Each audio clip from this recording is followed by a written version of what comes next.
प्रियजनों, यीशु मसीह के नाम में आपको प्रेम पूर्ण अभिवादन। आप कैसे हैं? क्या आप अच्छे हैं? इस जगह को देखिए, यह कैसी है?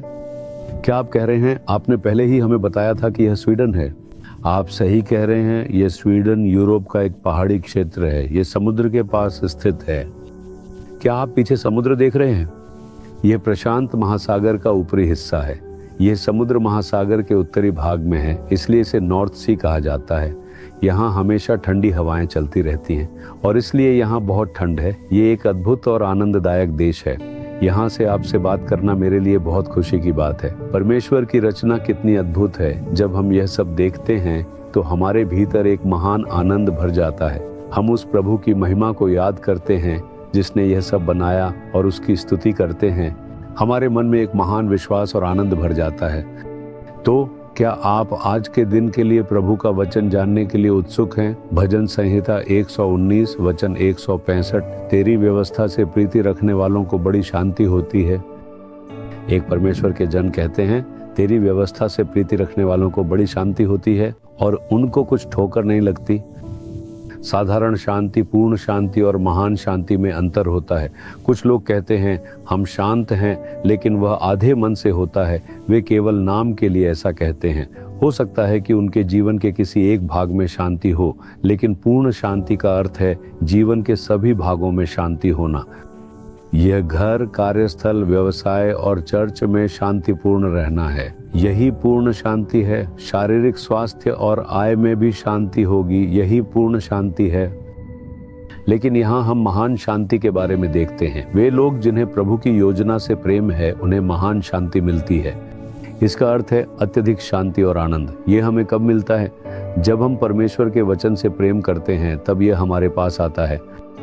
यह बहुत मधुर है। जैसे जैसे आप इसे पढ़ते और मनन करते हैं, आपके हृदय में महान शांति होगी। आप स्वयं जांच सकते हैं और देख सकते हैं। मेरे एक रिश्तेदार जो हिंदू पृष्ठभूमि से थे, उन्होंने यीशु मसीह को स्वीकार किया। उनके पति जो मेरे रिश्तेदार हैं बहुत सख्त थे, इसलिए वह न तो चर्च जा सकती थी और न ही किसी मसीही सभा में जा सकती थी। अगर वह कोई मसीही टीवी कार्यक्रम भी देखती तो उनके पति नाराज हो जाते थे, इसलिए वह उन्हें भी नहीं देख सकती थी। उन्हें घर में एक नौकरानी की तरह रखा गया था।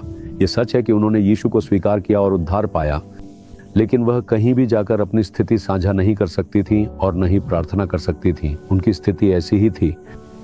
एक बार वह हमारे शहर आई थी और मैंने उनसे बात की। मैंने प्रेम से पूछा कि वह कैसी हैं। उन्होंने कहा, मैं ठीक हूँ। मैंने कहा, मैंने सुना है कि आपको चर्च जाने और प्रार्थना सभा में शामिल होने की अनुमति नहीं मिलती और आपको टीवी कार्यक्रम देखने का भी मौका नहीं मिलता। हाँ, वह मुझे कहीं भी जाने या कार्यक्रम देखने की अनुमति नहीं देते। तो फिर आप कैसे संभाल रही हैं? उन्होंने कहा, मेरे पास एक बाइबल है और मैंने उसे अपने कमरे में छुपा रखा है। मेरे पति दोपहर के खाने के बाद कुछ देर आराम करते हैं। उस समय मैं दौड़कर अपनी बाइबल निकालती हूँ और उसे पढ़ती हूँ। बाइबल के द्वारा यीशु मुझसे बात करते हैं। भाई स्वयं यीशु मसीह मुझसे बात करते हैं। कोई और मुझे सांत्वना नहीं दे सकता था और न ही मैं कहीं जाकर उपदेश सुन सकती थी, लेकिन बाइबल के माध्यम से यीशु मुझसे बात करते थे। वह समय बहुत अच्छा होता था।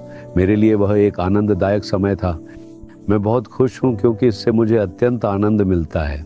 देखिए, उसे घर में एक नौकरानी की तरह बंद कर दिया गया था। वह कहीं भी जाकर उपदेश नहीं सुन सकती थी, लेकिन उसके पास परमेश्वर का वचन था। इससे उसे बहुत शांति मिली। उसने इसे खुशी खुशी साझा किया।